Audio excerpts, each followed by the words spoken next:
लोकसभा चुनाव के बाद सरकार बन गई। 24 जून से संसद का सत्र भी शुरू हो जाएगा, जिसमें सांसदों की शपथ के बाद सबसे बड़ा काम होगा स्पीकर का चुनाव कि कौन बनेगा स्पीकर। सरकार के बहुमत में होने से स्पीकर का पद सत्ता पक्ष और डिप्टी स्पीकर विपक्ष को देने की परंपरा रही है।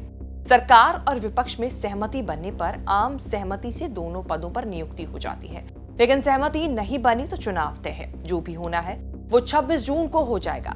उसी दिन नए स्पीकर चार्ज भी लेंगे। चर्चा बहुत जोर से है कि मोदी कैबिनेट में टीडीपी, जेडीयू, शिवसेना जैसे सहयोगियों को सरकार ने ठग दिया। टीडीपी के 16 सांसद हैं, लेकिन उसके खाते में सिर्फ एक कैबिनेट मंत्री और एक राज्य मंत्री का पद आया। जेडीयू को 12 सांसदों के बदले सिर्फ एक कैबिनेट मंत्री, एक राज्य मंत्री का पद मिला। पहले दिन से चर्चा है कि चंद्रबाबू नायडू ने बीजेपी से स्पीकर का पद मांगा है। वाजपेयी जब एनडीए सरकार चला रहे थे, तब भी टीडीपी कोटे से जीएमसी बाल योगी लोकसभा स्पीकर हुआ करते थे। इंडिया गठबंधन के नेता चंद्रबाबू नायडू नीतीश कुमार को लगातार समझा रहे हैं कि समर्थन के बदले उन्हें स्पीकर पद अपने पास रखना चाहिए। इससे सरकार पर प्रेशर बना रहेगा। अगर बीजेपी ने आदत के मुताबिक टीडीपी या जेडीयू में तोड़फोड़ की तो स्पीकर होने से बीजेपी का मंसूबा कामयाब नहीं होगा। कांग्रेस के अशोक गहलोत ने बीजेपी को चैलेंज कर दिया कि कुछ गड़बड़ नहीं करनी है तो एनडीए की पुरानी परंपरा के तहत स्पीकर सहयोगी दलों को देना चाहिए। शिवसेना यूबीटी के आदित्य ठाकरे ने बिना मांगे टीडीपी जेडीयू को सलाह दे दी कि पार्टी बचानी है तो स्पीकर पद अपने पास रखिए। अब बीजेपी के मित्रों को तय करना है कि उन्होंने इंडिया वालों की सलाह लेनी है या नहीं। सलाह नहीं लेंगे, बीजेपी भी पूरा जोर लगाएगी कि स्पीकर उसी का हो। वैसे भी कहा जाता है कि जिसका स्पीकर उसकी सरकार। मुझे लगता है कि एक ही बात है, मैं उन पे ज्यादा बात नहीं करता क्योंकि वो तो ढटना पाए है, जल्दी डिस्क्वालीफाई होने वाले। लेकिन सबसे अहम चीज यही है, मैं फिर विनती करूंगा जेडीयू को और टीडीपी को कि अगर खुद का दल बचाना हो, खुद की पार्टी को बचाना हो, तो जो स्पीकर का पद होता है, लोकसभा अध्यक्ष का जो पद होता है, वो अपने पास रखे, नहीं तो भाजपा आपकी पार्टी को तोड़ेगा। 2024 में मोदी सरकार में सुमित्रा महाजन स्पीकर हुआ करती थी। 2019 में मोदी 2 में ओम बिरला को बीजेपी ने स्पीकर बनाया था। मोदी 3 में बीजेपी के पास 2014-2019 जैसा बहुमत नहीं है, इसीलिए अटकलें लग रही हैं कि टीडीपी ने स्पीकर पद मांग लिया है। हालांकि बीजेपी के सूत्र कह रहे हैं कि किसी ने कुछ नहीं मांगा। मोदी के इटली दौरे से लौटने के बाद बीजेपी से किसी को स्पीकर बनाने का फैसला हो जाएगा।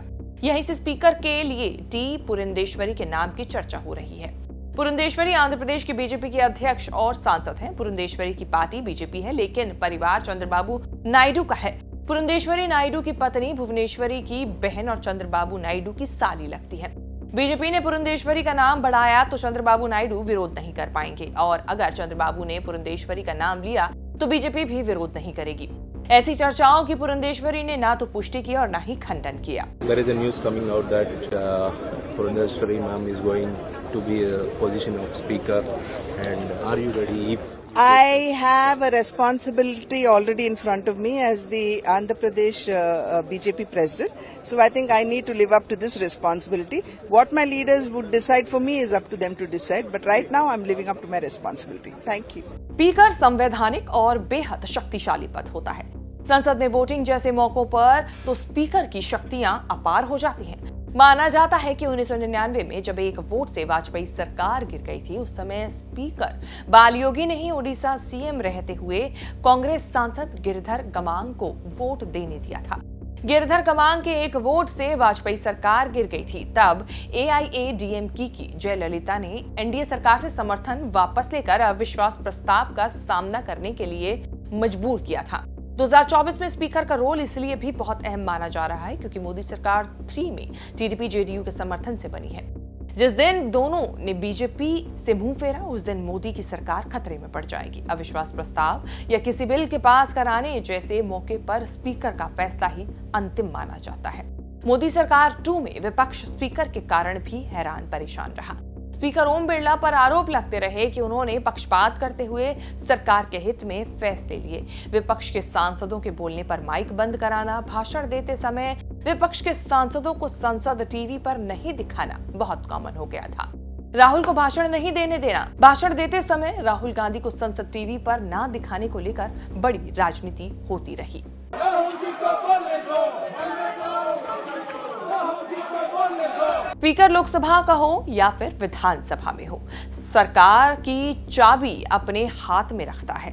महाराष्ट्र में भी बीजेपी एनसीपी शिवसेना में फूट इसीलिए करा पाई क्योंकि स्पीकर ने वही किया जो बीजेपी चाहती थी। सुप्रीम कोर्ट की सख्त टिप्पणियों के बाद भी वही हुआ जिसका आदेश स्पीकर ने दिया।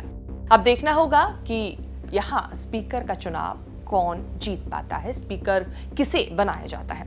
इस वीडियो को लेकर आपकी क्या राय है, कमेंट करके जरूर बताएं। इस तरह की खबरें आगे भी देखने के लिए बने रहें न्यूज़ तक के साथ।